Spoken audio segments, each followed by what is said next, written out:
Soalan saya, Papar meminta Perdana Menteri menyatakan secara terperinci A. Arahan pembayaran pempasan berjumlah RM62.59 bilion iaitu 14.9 bilion US dollar kepada waris Sultan Sulu yang diputuskan oleh Mahkamah Arbitrasi Paris, Perancis. Dan B. Adakah kerajaan Malaysia melalui pejabat peguam negara telah menghantar wakil atau melantik peguam di Perancis bagi tujuan bantahan? Terima kasih. Terima kasih Yang Berhormat. Papa silakan Yang Berhormat Menteri. Terima kasih Tuan Sri Yang Ketua. Saya mohon diberi little bit masa oleh kerana jawapan ini amat terperinci dan panjang sikit Yang Berhormat. Tuan Sri Yang Ketua, isu yang dibangkit oleh Yang Berhormat Papa merupakan susulan daripada keputusan Final Award dengan izin yang diberi oleh Dr. Gonzalo Stampa, seorang penimbang tara yang dilantik oleh Mahkamah Madrid, Spanyol pada 22 Mei 2019 yang telah membuat keputusan timbang tara di Perancis pada 28 Februari 2022 yang meminta supaya kerajaan Malaysia membayar sebanyak dolar Amerika 14.92 bilion kepada warga Filipina yang mengaku sebagai waris Kesultanan Sulu yang dilaporkan di antara ahbar tempatan. Harus diingatkan yang juga bahawa pelantikan Dr. Stampa ini juga telah kemudiannya dibatalkan oleh Mahkamah Madrid pada 29 Jun 2021 yang saya akan perjelaskan dengan lebih lanjut. Datuk Tan Sri Yang Tua. Ya. Tan Sri Yang Tua, sebelum menjawab pertanyaan Yang Berhormat Papa, ingin saya sebutkan di sini bahawa pada 20 Januari 1878, dua perjanjian dimeterai di antara Sultan Muhammad Jamal Al-Alam, Sultan Sulu, dengan Baron di Overbeck dan Alfred Den bertujuan untuk menjaga kepentingan syarikat mereka di Sabah. Emphasize, syarikat. Sebagaimana kita semua sedia maklum, pencerobohan tentera Kesultanan Sulu di Kampung Tendua, Lahad Datu, Sabah telah berlaku pada 12 Februari 2013 yang mana telah mengorbankan seramai 10 warga wira negara. Susulan daripada serangan itu, kerajaan Malaysia menghentikan serahan wang pampasan wang ihsan kepada waris Sultan Sulu. Lanjutan daripada tindakan tersebut, Prima Guaman yang mewakili warga negara Filipin yang mengaku sebagai waris Sultan Sulu menuntut memohon rundingan semula bayaran ihsan di bawah perjanjian 1878 dan memfailkan permohonan Superior Court di Madrid, Spanyol untuk melantik timbang tara pada 30 Januari 2018. Dan Mahkamah Madrid, Spanyol memutuskan untuk melantik timbang tara Dr. Gonzalo Stampa dilantik pada 22 Mei 2019. Pada 30 Julai 2019, satu notis timbang tara diserah kepada kerajaan Malaysia melalui Kementerian Luar Negeri dengan anggaran tuntutan melebih Amerika Syarikat 32 bilion. Tan Sri Yang Di-Pertua, ingin ditekankan di sini bahawa kerajaan tidak berdiam diri walau tidak mengiktiraf tuntutan tersebut. Kerajaan Malaysia telah melaksanakan tindakan perundangan sewajarnya. Kerajaan telah memfailkan kes di Mahkamah Tinggi Sabah yang mana penuntut tidak hadir walaupun telah diberi notis ke prosiding tersebut. Mahkamah Tinggi Sabah pada 14 Januari 2020 dan Mahkamah memutuskan perjanjian 1878 tidak mengandungi apa-apa peruntukan untuk timbang tara. Malaysia tidak pernah mengenepikan kebalan kedaulatannya di timbang tara, tidak mempunyai bidang kuasa untuk menyelesaikan perkara yang dibangkit. Kedua, keputusan Mahkamah Tinggi Sabah tersebut telah dibawa ke Mahkamah Madrid, Spanyol untuk diiktiraf dan dikuatkuasakan bagi memberhentikan prosiding timbang tara di Spanyol. Susulan itu, partial award jurisdiction dikeluar oleh penimbang tara pada 25 Mei 2020 telah diketepikan.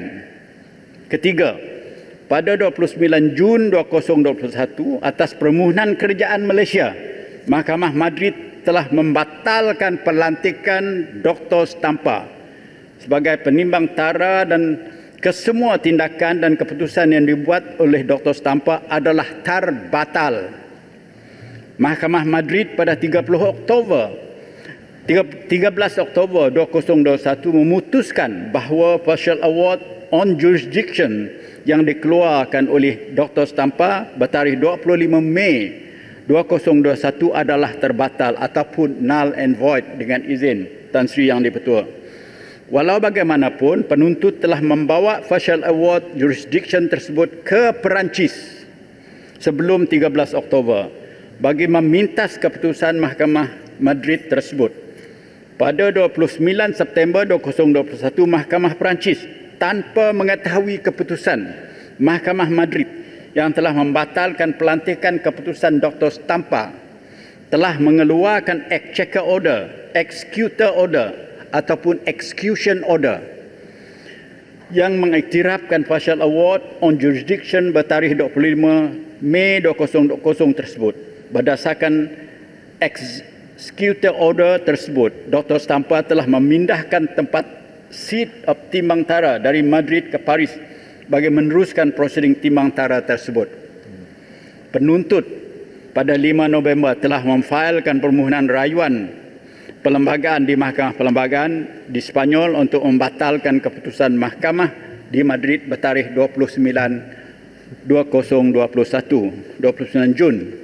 Tan Sri Yang Pertua sebagai bantahan kepada tindakan timbang tara terhadap ketidakpatuhan keputusan Mahkamah Tinggi Madrid, ketidakaturan proses, ketidakadilan serta penghinaan kepada kedaulatan undang-undang, kerajaan Malaysia memfailkan aduan jenayah criminal complaint terhadap Dr. Stampa kepada Peguam Negara Sepanyol pada 14 Disember 2021. Kerajaan Malaysia juga telah memfailkan rayuan untuk membatalkan Executor Order bertarikh 29 September 2021 dan juga permohonan menggantung pelaksanaan Executor Order tersebut.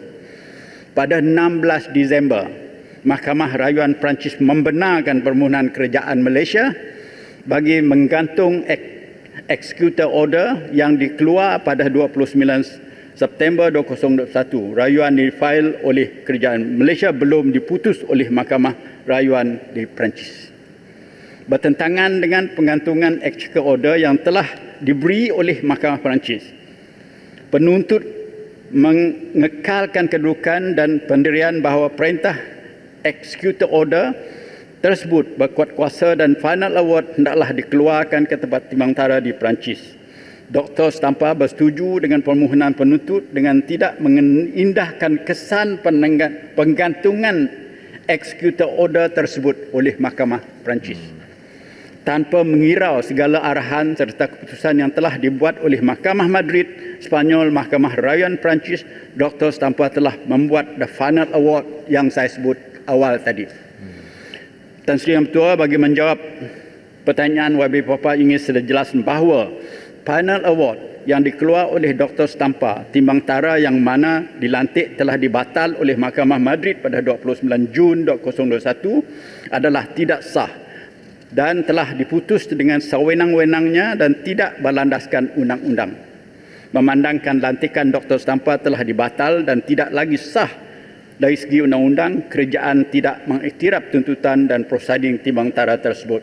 Tan Sri Yang Pertua, Kerajaan Malaysia melalui Jabatan Peguam Negara dan Kementerian Luar Negeri telah melantik Peguam Sepanyol dan Perancis untuk mewakili kerajaan bagi tujuan menangani segala tuntutan yang dibuat terhadap Malaysia. Malaysia tidak mengambil bahagian dalam prosiding timbang tara yang dikatakan kerana Malaysia sentiasa menegakkan dan tidak pernah mengenepikan kekebalan kedaulatan sebagai sebuah negara berdaulat. Tambahan pula, identiti penuntut diragui dan belum disahkan. Namun demikian, ingin ditekan sekali lagi bahawa kerajaan tidak berdiam diri, tetapi telah pun mengambil tindakan sewajarnya seperti yang saya telah nyatakan di atas, memastikan kedaulatan negara tidak dicabuli melalui tindakan perundangan Madrid, Spanyol dan di Paris, Perancis. Kerajaan sentiasa peka dan bersedia untuk mencabar sebarang tindakan penguatkuasaan keputusan Final Award yang tidak sah tersebut di bawah New York Convention sekiranya dilaksana oleh penuntut bila-bila masa dan di mana juga bagi memastikan kepentingan kerajaan sentiasa terpelihara. Terima kasih. Terima kasih Yang Berhormat Menteri di atas penerangan yang panjang lebar. Yang Berhormat Papa. Ya. Terima kasih Tan Sri. Sebelum saya mengutarakan soalan tambahan, saya ingin tegaskan di sini bahawa kita sama sekali tidak akan mengiktiraf sebarang tuntutan daripada Kesultanan Sulu, warisnya dan juga negara Filipina ke atas Sabah. Soalan saya, kenapakah kerajaan Malaysia tidak memandang serius perkara ini? Kami di Sabah mengharapkan perlindungan dalam soal keselamatan seperti apa yang termaktub di dalam ME 63.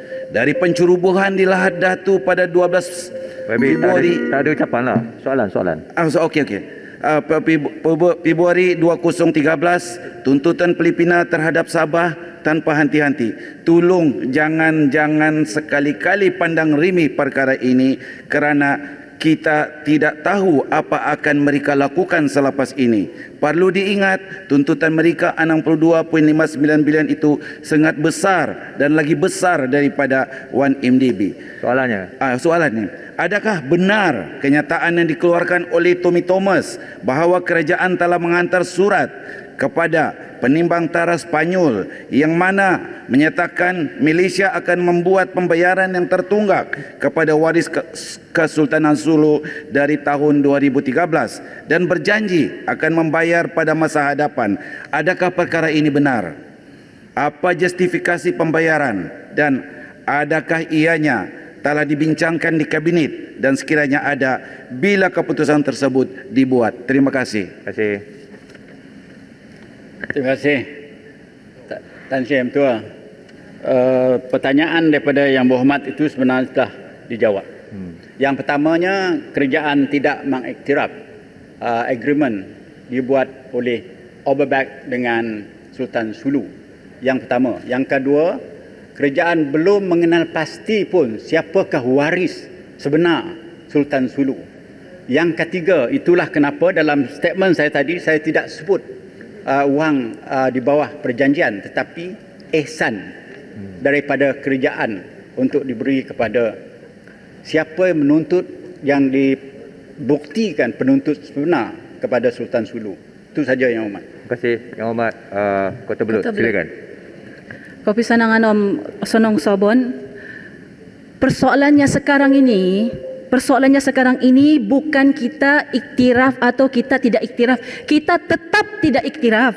Masalahnya sekarang ini there is an order from Mahkamah Arbitrasi Perancis untuk kerajaan persekutuan bayar waris Sultan Sulu, yang mana kita juga adalah signatory kepada convention ini. Kita cakap pasal sovereignty immunity. Soalan saya, kenapa Mahkamah Arbitrasi Perancis sekarang ini memihak kepada penuntut? Malaysia kena buat laporan polis untuk mengesahkan bahawa there is a complot Dr. Stampa dengan waris Sultan Sulu. We should apply to set aside this stupid order. Tuan Speaker, saya minta maaf tapi I'm so disappointed you rejected my motion, Tuan Speaker. Siapa Sabah di mata kerajaan persekutuan sekarang ini?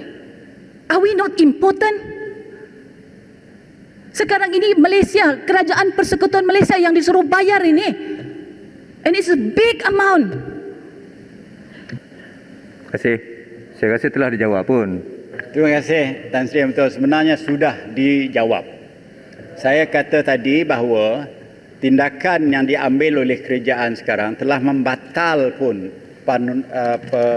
pelantikan Stampa sebagai arbitrator. Sebenarnya bukan mahkamah memberi arahan Tan Sri Yang Tua. Biar saya perbetulkan. It's not the mahkamah. It is the arbitrator yang memberi itu. Yang telah dibatalkan oleh mahkamah, pelantikan dia dan award dia pun telah dibatalkan oleh Mahkamah Madrid. Maknanya kerajaan Malaysia telah buat yang terbaik dan kita dah mencapai matlamat kita untuk membatalkannya. Terima kasih. Sebab itu Malaysia kena ambil tindakan yang tegas ini, Bapak Menteri. Saya minta Tuan Speaker kita bahas ini bukan soal sekolah daif, ini bukan soal parit tersumbat ke, ini bukan soal ini. Ini soal kedaulatan negara. Yang Hormat, tolong duduk. Okey, bawa bertenang.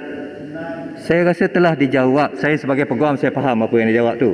Saya juga sebagai peguam sebenarnya faham kenapa kita tidak mengambil bahagian dalam tu, tapi bukan fungsi saya lah untuk explain. Perkara ni, maaf, in English, quite difficult to understand lah. It's a very fine area of the law, conflict of law ni. Tapi kalau boleh ambil pandangan undang-undang yang betul-betul memahami apa yang Wabi Menteri cakap tu, saya rasa wabi-wabi semua akan faham apa yang diperkatakan. Quite difficult to understand actually. I don't blame you. Sorry. Boleh kita ke soalan yang lain ya?